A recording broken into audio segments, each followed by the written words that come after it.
llamamos a la muerte el final. Cuando el corazón se detiene, la respiración cesa y nuestro cuerpo regresa al polvo. Sentimos y pensamos que todo ha terminado. Sin embargo, la Biblia no se detiene en ese punto. La Biblia no describe al ser humano simplemente como un ser viviente, sino que habla de nosotros no solo como seres que viven, sino como seres que existen. No somos simplemente seres que viven, sino seres que poseen una existencia trascendente. Nuestro cuerpo físico proviene del polvo, pero la vida misma proviene de Dios. Por eso somos seres que existen de verdad. Así, el polvo vuelve a la tierra, pero la Biblia declara que el aliento de vida que Dios insufló no muere jamás. Queridos y respetados todos, desaparecerá realmente el aliento de vida que Dios nos dio. Si sienten curiosidad, les invito a que reflexionen profundamente sobre ello. ¿O acaso aquel aliento de vida que Dios nos insufló, ese soplo muere? ¿O acaso se extingue? Esto no es simplemente una cuestión de consuelo religioso, es una pregunta que va más allá del sentido común y de la ciencia, y que indaga sobre el origen de la existencia. Todo aquello que emana de Dios jamás regresa a la nada. Quiero que comprendamos que el aliento de vida no se apaga ni se extingue nunca, sino que es trasladado hacia otra dimensión espiritual. Por eso, decir que no morimos no es una expresión vaga que signifique que no hay final. Significa que no nos extinguimos. Significa que no nos apagamos, no desaparecemos ni nos dispersamos en la nada. El ser humano atraviesa el tiempo, pero la existencia misma no desaparece por causa del tiempo. ¿No le parece una gran afirmación? Por eso nuestra muerte no es extinguirse, sino separarse. Y no es el final, sino un cambio de dirección. La muerte no es el momento en que el cuerpo se detiene, sino cuando soltamos lo que atesoramos en nuestra vida y se revela el camino que estaba oculto. La apariencia exterior de nuestro cuerpo desaparece y queda el verdadero núcleo. Es ese tipo de momento. Por lo tanto, la cuestión no es si tenemos o no un alma. La cuestión es en qué estado existe esa alma. El alma inmortal es una condición de existencia dada a todos los seres humanos. Entonces, no podemos evitar hacernos esta pregunta. ¿Qué ama profundamente mi alma y a qué se aferra? ¿En qué piensa realmente mi alma? ¿Qué contempla y hacia qué se dirige? Cuando llegue el día en que termine mi vida y todo aquello en lo que confiaba me sea quitado, ¿cuál será la última voluntad que permanezca, la voluntad de mi alma? Y profundizando todavía un poco más, pregunto, si la muerte es en realidad una puerta, ¿con qué rostro me estoy acercando ahora mismo a esa puerta? Si la dirección de hoy es en realidad la dirección de mi alma, ¿hacia qué persona está viviendo hoy mi alma? Espero que este sea un precioso tiempo de gracia para encontrar la respuesta a esta pregunta hoy. En la creación, el ser humano fue formado del polvo, pero ¿somos simplemente un montón de tierra? No, no lo somos. Debemos recordar que somos seres que recibieron el aliento de vida de Dios, pero por alguna razón dejamos que ese aliento divino se nos escape. No intentamos saber qué es eso ni sentimos curiosidad por ello. Si somos seres que han recibido el aliento de vida de Dios, ¿qué clase de seres somos realmente? No somos únicamente seres que comen, duermen, trabajan y envejecen, sino que hemos sido creados con el propósito de conocer a Dios, amarle profundamente y responder a su llamado. Nuestra alma vive en el tiempo, pero no fue hecha para vivir solo para el tiempo. En esencia, esto constituye la verdadera religión del ser humano. Sin embargo, el pecado original de la humanidad cambió esta dirección. El alma, que estaba abierta hacia Dios, tras la caída llegó a la conclusión de que podía vivir sin Él y deseando ser su propio dueño, empezó a albergar codicia. En ese instante comenzó la separación. El alma no desaparece, pero nuestra alma perdió completamente su rumbo. El alma sin luz vive errante en el vacío, ansiedad y miedo. Por eso las personas intentan aferrarse constantemente a algo. El dinero, el amor, el éxito personal, las relaciones y el reconocimiento son importantes, pero nada de eso puede realmente reemplazar la fuente de nuestra alma. Pero aquí es donde surge el Evangelio.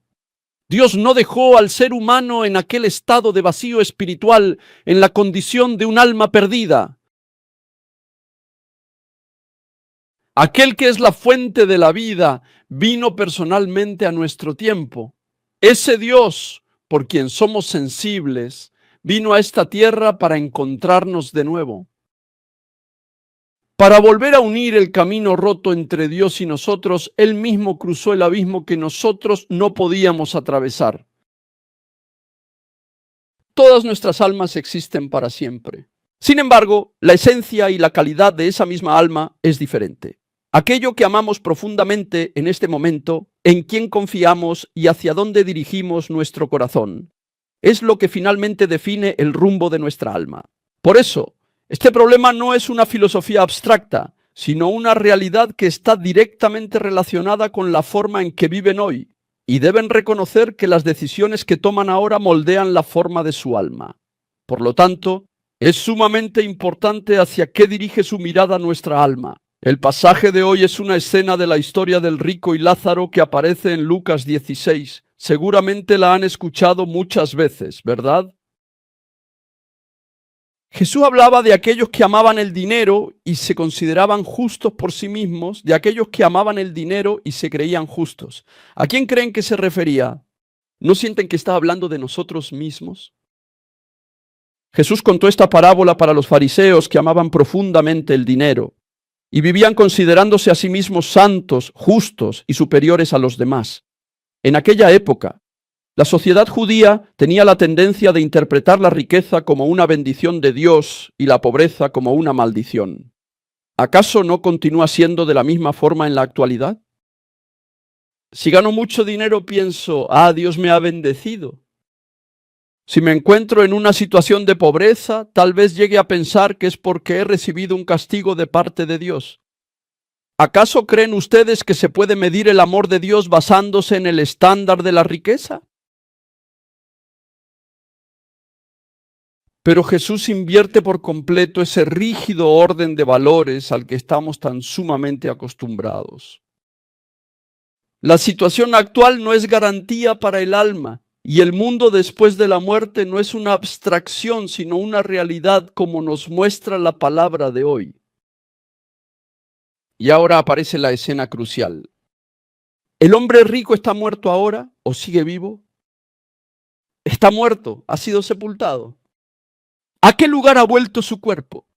Ha regresado simplemente al polvo. Sin embargo, ahora él se encuentra clamando desde las profundidades del Hades. ¿No nos está hablando la Biblia aquí sobre la profunda esencia espiritual de la vida? Él clama en el Hades, Padre Abraham, por favor, moja la punta de tu dedo en agua y me refresque la lengua. Y así está gritando en medio de este sufrimiento. Aquí hay algo que nos parece muy extraño. Si posees una lengua, ¿no será que tienes un cuerpo físico? ¿No decías que eras simplemente un alma? Si de verdad necesita agua, ¿no sería acaso un mundo material? Entonces, ¿cómo podemos decir que esto es solo un estado del alma? Sin embargo, el texto es claro. Él ya ha muerto. Su cuerpo físico se ha descompuesto y desaparecido. Incluso así hay conciencia. Hay recuerdos. Es capaz de reconocer a cualquiera. Recuerda perfectamente bien al mendigo Lázaro. Y ahora es plenamente consciente de que está en un sufrimiento inmenso y está atravesando un momento muy difícil y sobre todo existe un profundo sentimiento de arrepentimiento. Esto va mucho más allá de ser un mero símbolo y nos muestra claramente la existencia continua de nuestra alma, incluso después de que nuestro cuerpo físico deje de existir. Leemos nuestro texto una vez más. Es el versículo 24 del capítulo 16 de Lucas. Comencemos. Así que alzó la voz y lo llamó.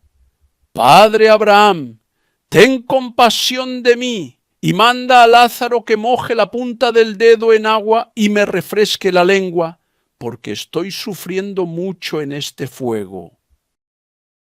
porque creen que se mencionaron el agua y también la lengua. ¿Acaso no podemos explicar aquello que no vemos cuando intentamos describir una realidad invisible en nuestra vida? La Biblia, al explicar realidades invisibles, toma prestado el lenguaje de los sentidos. La lengua no es solo un órgano, sino el lugar del anhelo. El agua no es solo un líquido, sino un símbolo de consuelo y saciedad. La confesión de estar atormentado en medio de las llamas no es simplemente una descripción de calor, sino que representa el estado de una existencia separada de Dios. Por eso el título de hoy es importante. Si hablamos de la lengua y el agua, ¿cómo podemos referirnos al alma? Esta es la respuesta. La lengua y el agua no representan simplemente pruebas del cuerpo, sino un lenguaje traducido para que nosotros los seres humanos podamos comprender el sufrimiento del alma. Simplemente expresan el estado extremo de nuestra alma humana en un lenguaje que sea visible para nosotros. Aunque se expresa en el lenguaje de los sentidos, lo que realmente nos señala es el estado del ser. No podemos expresar lo que sentimos ante el viento frío, el viento cálido. ¿El viento es una entidad cálida o es una entidad fría? Jesús no nos está relatando esta escena para asustarnos. Nos está mostrando con mucho detalle el inmenso dolor que experimentará nuestra alma si no creemos en Él después de la muerte. Por eso, resulta inevitable que nos detengamos a preguntarnos, ¿a qué se aferra mi alma en este mismo instante? ¿Hacia dónde se dirige la orientación de mi alma? ¿Aquello que amo hoy realmente podrá sobrevivir en mi propia alma? Esta pregunta no es una simple reflexión filosófica. Es una pregunta que divide nuestro presente y revela que estamos en una encrucijada hacia el destino de nuestra alma. Si el alma no desaparece, posponer esta pregunta es lo mismo que postergar mi propia alma. Queridos y respetados todos, ¿nuestra alma desaparece? Nunca se desvanece. Si entendemos mal el pasaje de hoy, esta declaración puede resultarnos incómoda. Esto se debe a que estamos acostumbrados a lo visible y vivimos en la ilusión de que solo lo que podemos tocar es real. Es entonces cuando surge la pregunta, ¿cómo podemos comprender el estado del alma que no se ve? Es aquí donde aparece la forma de expresión de la Biblia. La forma de expresión de la Biblia. La Biblia expresa la realidad de la existencia en un lenguaje sensorial. Esto no es para afirmar la carne, sino para enfatizar la realidad del sufrimiento. Cuanto más leemos literalmente, más contradicciones surgen. ¿Es realmente forzado pedir que nos refresquen la lengua? Explicar que esta expresión no se refiere al cuerpo podría sonar algo forzado. ¿A quién? Al necio. Sin embargo, llegar a la conclusión de que hay un cuerpo simplemente por el hecho de que se pide una gota de agua entra en total contradicción con toda la Biblia. Más bien, debemos entender que esta escena es el pasaje que muestra de manera más clara el sufrimiento consciente del alma sin cuerpo. La Biblia siempre habla dentro de los límites del lenguaje humano cuando explica la forma de existencia. La realidad espiritual del más allá es algo que los humanos nunca han vivido directamente, tampoco se puede ver.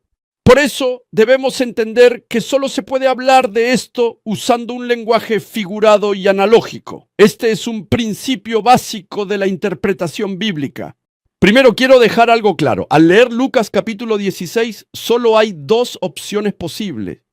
Una opción es pensar que existe un cuerpo físico real, o bien que no hay cuerpo físico, pero que el sufrimiento consciente se expresa en términos corporales. El criterio no debe ser una sensación, sino que, si lo juzgamos según el sistema doctrinal de la Biblia, podemos entenderlo. En 1 Corintios 15, 52 a 53 se presenta la razón decisiva por la cual la interpretación física es bíblicamente imposible. Leamos todos juntos. 1 Corintios 15, 52 a 53. Comencemos. En un instante, en un abrir y cerrar de ojos, al toque final de la trompeta, pues sonará la trompeta y los muertos resucitarán con un cuerpo incorruptible y nosotros seremos transformados, porque lo corruptible tiene que revestirse de lo incorruptible y lo mortal de inmortalidad. Amén. Lo que aquí queda muy claro es la expresión futura. Resucitarán incorruptibles y se vestirán de incorrupción. El hecho de recuperar un cuerpo físico ocurre en la resurrección final, durante la segunda venida de Cristo. El estado anterior es cuando aún no se tiene un cuerpo físico. El pasaje de Lucas 16 muestra una escena antes de la resurrección final. El hombre rico ya murió y fue sepultado. Aún no ha sonado la trompeta final. Por eso, interpretar que Él existe con carne y huesos entra en conflicto con la doctrina de la resurrección. Así, la lengua no es un órgano resucitado, sino una expresión que traduce la conciencia y el sufrimiento que continúan sin cuerpo al lenguaje sensorial comprensible para los humanos. Esta es la base de una interpretación que no contradice la doctrina general de la Biblia. Además, en Lucas 24:39 Jesús habló claramente. Leamos todos juntos este pasaje. Comencemos. Miren mis manos y mis pies, soy yo mismo. Tóquenme y vean. Un espíritu no tiene carne ni huesos, como ven que los tengo yo. Amén. En esta escena Jesús resucitado corrige a los discípulos. Mirad mis manos y mis pies, y ved que soy yo mismo. Venid y tocadme. Jesús dice que el espíritu no tiene carne ni huesos, mostrando así que Él no es simplemente una visión espiritual, sino que realmente tiene un cuerpo resucitado. Lo importante aquí es la relación entre el espíritu y el alma. En este pasaje se utiliza la palabra espíritu. Entonces, no se puede comparar directamente con el alma. Sabía que harían esa pregunta, así que me preparé. La Biblia, al describir al ser humano, distingue entre el cuerpo y la existencia inmaterial. Ese aspecto inmaterial, según el contexto, se llama espíritu o también alma.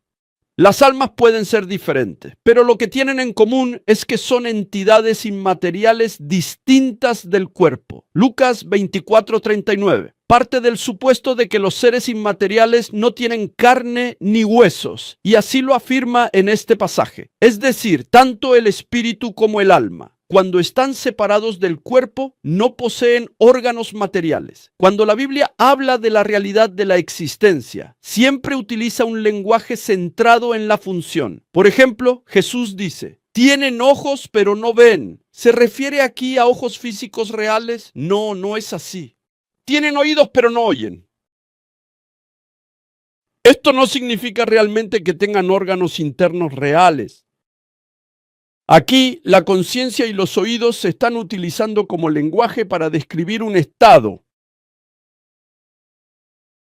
En el Salmo 22:15 la lengua también se expresa como un estado de sensación. Leamos juntos una vez más el pasaje de las Sagradas Escrituras en el Salmo 22, versículo 15. Comencemos. Se ha secado mi vigor como la arcilla. La lengua se me pega al paladar, me has hundido en el polvo de la muerte. Amén. ¿Acaso la lengua del rey David estaba realmente quemada por el fuego? Al tener hambre, dicen que la piel del estómago se pega a la espalda. ¿Realmente sucede eso cuando el estómago está vacío? Estas palabras son la expresión de un sufrimiento extremo. El lenguaje del pasaje en el capítulo 16 de Lucas también tiene exactamente la misma estructura lingüística en el que dice: refresca mi lengua, porque estoy atormentado en esta llama. Esto es una expresión de sufrimiento extremo. Aquí la palabra a la que debemos aferrarnos no es lengua, sino estoy atormentado. La gota de agua que el rico pide no es para resolver un conflicto de supervivencia. Expresa ahora con lo mínimo cuán real es el sufrimiento, cuánto dolor debe estar sintiendo para llegar a ese punto.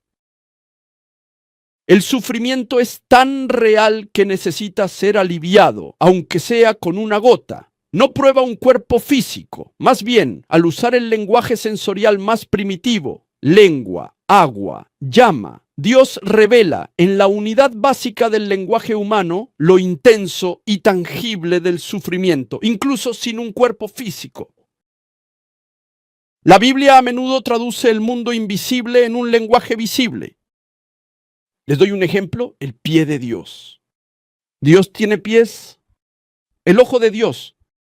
Estas expresiones no significan que Dios tenga un cuerpo físico. Son expresiones analógicas dadas para que los humanos puedan entender. La razón por la que este pasaje es aterrador es porque, aunque no haya cuerpo, la conciencia, la memoria, el remordimiento y el dolor no se desvanecen. En Apocalipsis 6, 9 al 10, las almas también claman. Leemos juntos lentamente. Comencemos. Cuando el Cordero rompió el quinto sello, vi debajo del altar las almas de los que habían sufrido el martirio por causa de la palabra de Dios y por mantenerse fieles en su testimonio. Gritaban a gran voz: ¿hasta cuándo, soberano Señor, santo y veraz, seguirás sin juzgar a los habitantes de la tierra y sin vengar nuestra muerte? Amén. Este pasaje no es solo una visión, sino una revelación del estado tras el martirio. Aquí, las almas son los fallecidos. Sepultados en la tierra, su esencia nunca desapareció. No fueron aniquilados, ni están inconscientes, ni se interrumpió su existencia. Ellos están ahora mismo ante Dios como seres conscientes, y este pasaje nos muestra claramente tres cosas. Ellos están hablando ahora mismo. ¿Recuerdan ellos la carne? No, ellos están exigiendo justicia ahora mismo. Esto es muy, muy importante. Incluso después de la muerte, la personalidad se mantiene, la memoria se conserva, el juicio moral sigue vivo y la confesión de fe hacia Dios continúa. Esta escena deja claro que el alma no es una energía impersonal ni un estado insensible. Esto está en la misma línea que Lucas capítulo 16. El cuerpo es enterrado, pero la existencia personal, es decir, nuestra alma, continúa. Por eso, pedir una gota de agua en Lucas capítulo 16 no prueba que haya un cuerpo, sino que muestra, usando el lenguaje humano, cuán real es el sufrimiento aún sin él. Este pasaje es aterrador porque el dolor no disminuye por la falta de un cuerpo físico. De hecho, el sufrimiento no se desvanece en absoluto. Esta es la advertencia de Jesús. Nuestro cuerpo muere. Sin embargo, debemos darnos cuenta de que nuestra alma no desaparece. Y hoy debemos decidir hacia dónde debe dirigirse nuestra alma. Si es así, este es el momento. Hoy debemos decidir para quién vamos a vivir y a qué nos vamos a aferrar ahora. Espero que crean que la decisión y la dirección que tomen ahora se convertirán en la dirección de su alma. Salvación es que el alma inmortal corrija su rumbo y se una a Dios en Jesucristo resucitado. Por eso la salvación no es un método para no morir, sino vida que prepara al alma en Jesús resucitado. Hacia dónde diriges tu vida ahora es la prueba de tu salvación. Aferrarse a Jesucristo, permanecer en Él, beber de Él, agua de vida, es la salvación. Amados, el mensaje de hoy no es para condenarnos, es una palabra que revela el corazón de Dios Padre. Dios sabe que somos seres con un alma que no muere. Por eso, Él nunca desea que esa alma se endurezca sin Dios y permanezca en el sufrimiento de la separación. La advertencia de Lucas 16 no es una declaración fría, sino un grito de amor que nos dice que aún tenemos una oportunidad. Escucha esta voz y vuelve a mí. Dios Padre no aleja a los pecadores. Él se acercó primero a nosotros, estando lejos. Antes de buscarlo, Dios nos buscó a nosotros. Por eso envió a su Hijo Jesucristo. Nos dio la cruz y abrió el camino de la resurrección. Debemos creer y pedir que ese corazón que desea que no perezcamos, sino que tengamos vida eterna, siga fluyendo hoy hacia nosotros. Amados, Dios es más grande que nuestra determinación y mayor que nuestro pecado. Hoy nos sigue hablando. Vuelve a mí aunque sea ahora. Este es el corazón del Padre Dios. Párate ante ese amor. Responde a ese llamado. Dios no quiere perder ni una sola alma. Un creyente es alguien que sabe que posee un alma inmortal y vive hoy orientando su vida hacia el alma. Hoy hemos escuchado esto. El cuerpo muere, pero el alma no desaparece. La conciencia queda y el rumbo se reafirma. ¿Qué es pues un creyente? ¿Es un creyente simplemente alguien que asiste a la iglesia? No lo es, ¿verdad? Un creyente es alguien que conoce la realidad del alma y vive para esa alma. Los creyentes son personas que primero revisan el estado de su alma, no de su cuerpo. Examinen su alma. Vean si está inclinada hacia las cosas malas y corruptas de este mundo. ¿Está mi alma dirigida solo a Jesús, quien me dio la vida eterna? Queridos todos, una persona de fe no es alguien que se deja llevar por el ambiente. Es alguien que conoce su alma y ha decidido su rumbo. Hoy aseguren ese rumbo y aférrense a Jesucristo. Un creyente es alguien que en Jesús prepara su alma. Queridos todos, el pasaje de hoy no es solo una historia que sacude nuestras emociones y luego pasa. Es una advertencia que el cielo hace sonar hacia la tierra, la solemne voz del Señor que despierta nuestras almas. Aunque hemos escuchado esa voz muchas veces, en el fondo postergamos las cosas y seguimos viviendo una vida rutinaria. Aunque conocemos la advertencia del Señor, seguimos confiando más en la seguridad y los deseos del mundo. Ese es nuestro pecado. Ese pecado, esa indiferencia, es nuestra insensibilidad. Es un pecado muy grave. Debemos arrepentirnos del pecado de tomar a la ligera la advertencia de la palabra de hoy, del pecado de no confiar plenamente en el Señor. Oh Señor, yo no he podido creer en tu palabra. La advertencia del pasaje de hoy no es una espada que nos rechaza, sino la mano todopoderosa de Dios que nos sostiene. Se nos habla de la realidad del infierno para rescatarnos de ese lugar. En la voz que nos llama a regresar ya hay lágrimas. La cruz está abierta y el camino de la resurrección preparado. Arrepintámonos así. Señor, soy un pecador que no ha confiado plenamente en ti. Perdona mi incredulidad. Esta confesión es la restauración de la fe. Aférrense hoy nuevamente a Jesucristo. No ignoren la advertencia de hoy, sino tomen la mano de la salvación y busquen fervientemente a Jesucristo. Este es el tiempo de la gracia. Hoy no escuchamos un pasaje sobre seres con cuerpo, sino una revelación de Dios que usa los sentidos y dificultades para mostrarnos que la conciencia, memoria, dolor, comunicación y arrepentimiento existen aún sin el cuerpo. No es simbolismo, sino una realidad del alma. La muerte no es el final y nuestro rumbo sigue. Recuerden que lo que amamos y a lo que nos aferramos hoy se convierte en la forma de nuestra alma. Por lo tanto, ya no podemos vivir a la ligera sin Jesús. Ya no podemos posponer el creer en Jesús. Recuerden, nuestra alma no es una niebla que pasa brevemente, sino un ser que estará delante de Dios. La palabra de hoy no es para asustarnos, sino para darnos vida. El Señor desea no permanezcamos en el arrepentimiento. Deseo que crean y se aferren ahora a Jesucristo, el agua de la vida. Con esto concluyo el mensaje. Queridos todos, hoy proclamo solemnemente en el nombre de Jesucristo que toda oscuridad que aún permanece entre ustedes se aleje, que toda sombra de condenación se derrumbe por completo ante la cruz y que las pesadas cadenas del pecado y de la muerte que nos han mantenido atados por tanto tiempo sean finalmente rotas. No se dejen atrapar nunca más por el miedo. No permitan que la desesperanza y la duda definan su futuro ni lo retengan más. Rómpanlo. La cruz del Señor ya pagó el precio y la resurrección declaró la victoria hace mucho tiempo. No somos hijos de la derrota, sino hijos de la salvación.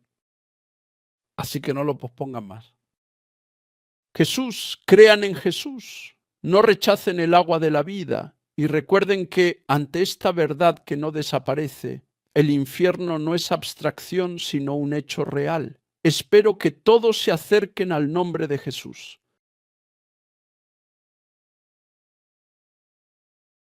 Afortunadamente, muy agradecidos, espero que recuerden que la puerta de la salvación no se encuentra cerrada en este momento, sino que sigue abierta. Espero que respondan a la voz del Señor, que nos llama con ternura y nos hace señas con sus manos manchadas de sangre. Señor, sálvame. Señor, sálvame a mí, que soy malvado y sin fe. Creo que esta humilde confesión puede transformar de manera completa sus almas. Creo que esta confesión reescribirá su destino. Bendigo para que con alma inmortal caminemos por camino de la vida solo en Jesús, con certeza y esperanza ante el temor y la desesperación, hacia el cielo y no al infierno. Les bendigo en nombre de Jesucristo para ser santos valientes que avanzan con firmeza. Proclamo y bendigo hoy en el santo nombre de nuestro Señor Jesús que toda esta inmensa gracia y bendición vendrá de forma muy abundante sobre todos nosotros.